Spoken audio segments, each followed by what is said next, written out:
Welcome back to the channel, everyone. In a world full of stress, sleeplessness and spiritual confusion, we often seek answers that bridge our inner peace and physical well-being. But have you ever wondered why Buddha, a figure known for boundless compassion and infinite wisdom, strictly forbade a certain nighttime practice for his followers? Why did he draw a hard line around one specific time of day, insisting it be dedicated to rest instead of chanting scriptures or meditating? Today, we are going to dive deep into this little-known but profoundly important directive from the Buddha, the prohibition against chanting between 11 p.m. and 3 or 4 a.m., the period known as the midnight hours. You might be surprised to learn that this isn't just about religious discipline. It's about your body, your health, your mind, and ultimately, your ability to truly progress on the spiritual path. Modern seekers often believe that more intensity equals more growth. We hear of people staying up all night meditating, reciting sutras, chasing the image of the tireless ascetic, but such extreme dedication can come with hidden costs: insomnia, fatigue, even long-term health issues. Many don't realize that this midnight practice can actually work against them. Let's explore why. First, let's talk about what this time of night really is. Between 11 p.m. and 3 a.m., your body is undergoing a silent but essential transformation. This is when your liver and gallbladder go into full repair mode. According to both ancient Ayurvedic and modern medical understanding, this window is critical for detoxification, immune system regeneration, and hormonal balance. And guess what? Buddha knew this over 2,500 years ago. He wasn't just giving abstract guidelines. He was laying down biological truth through spiritual wisdom. Buddha taught that we are not just minds in pursuit of awakening. We are embodied beings, whose progress is intrinsically tied to how we treat this vessel, the body. Let's consider a real-life example. A devout woman began waking at 2 a.m. every day to recite the Garbha Sutra, hoping to ease her family's karmic burden. At first, she felt energized. But over time, her skin dulled, memory faltered, emotions frayed, and health declined. A doctor diagnosed her with liver dysfunction and early signs of chronic fatigue. Still, she resisted changing her habits, believing hardship was a necessary sacrifice. Only when she attended a week-long Buddhist retreat and heard a monk speak on the midnight prohibition did the truth dawn on her. She wasn't gaining merit, she was deepening attachment through self-imposed suffering.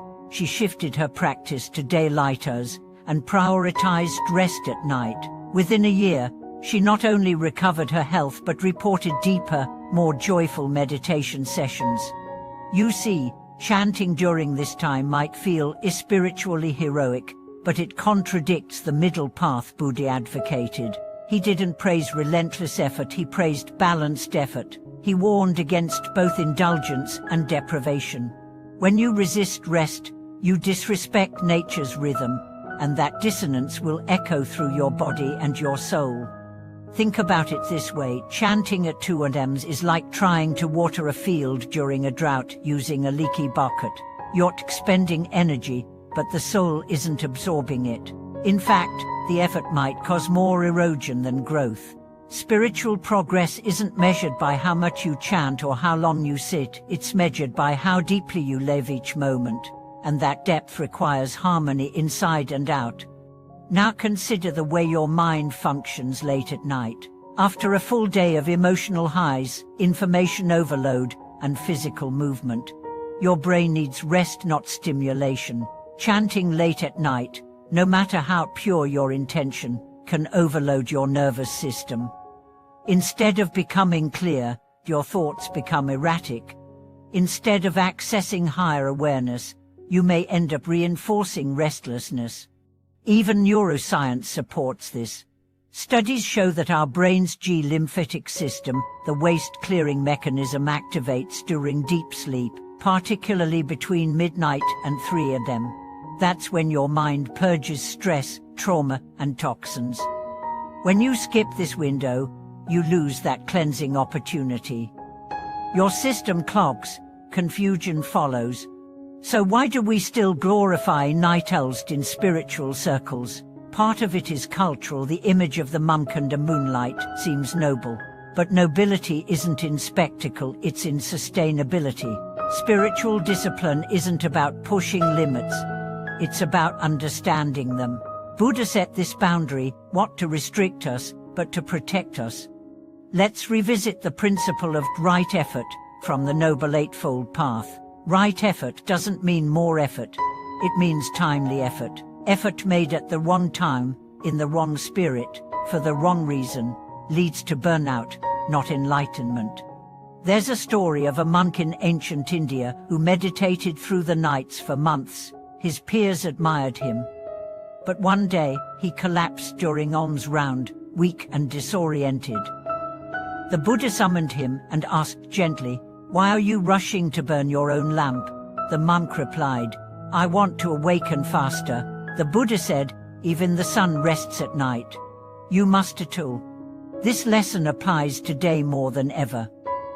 We live in a world addicted to productivity. We think spirituality must also be fast-paced. But Buddhan, the heart opens not when pushed, but when nourished. Let your body be the soul. Let your breath be the rain. Let your rest be the sunlight. There are ways to practice with full sincerity, without harming your health. Try shifting your chants to the early morning, when the mind is naturally clearer and the body refreshed. Reserve late evening for winding down with soft reflections or loving kindness meditation. Trust that rest, too, is spiritual. In silence, the Dharma can speak loudest. To everyone watching who has ever struggled with sleep because you thought rest was laziness, hear this: rest is reverence. It's your body's temple reclaiming its sanctity. Let it. Honor your practice by honoring the vessel through which it flows. We've shared stories, teachings, and biological insights, all to show that Buddha's directive wasn't rigid, it was loving, it was compassionate, and it was wise. Let's stop equating exhaustion with enlightenment. Let's walk the middle path, not just in principle, but in practice. If this message resonated with you, tell us in the comments, how do you balance your spiritual practices with your health needs? Have you ever felt burned out by over-efforting? Share your story, your journey, your turning point. Let's grow together. If you found value in this video, please like, subscribe, and turn on notifications. Let's continue creating a space where ancient wisdom meets modern wellness.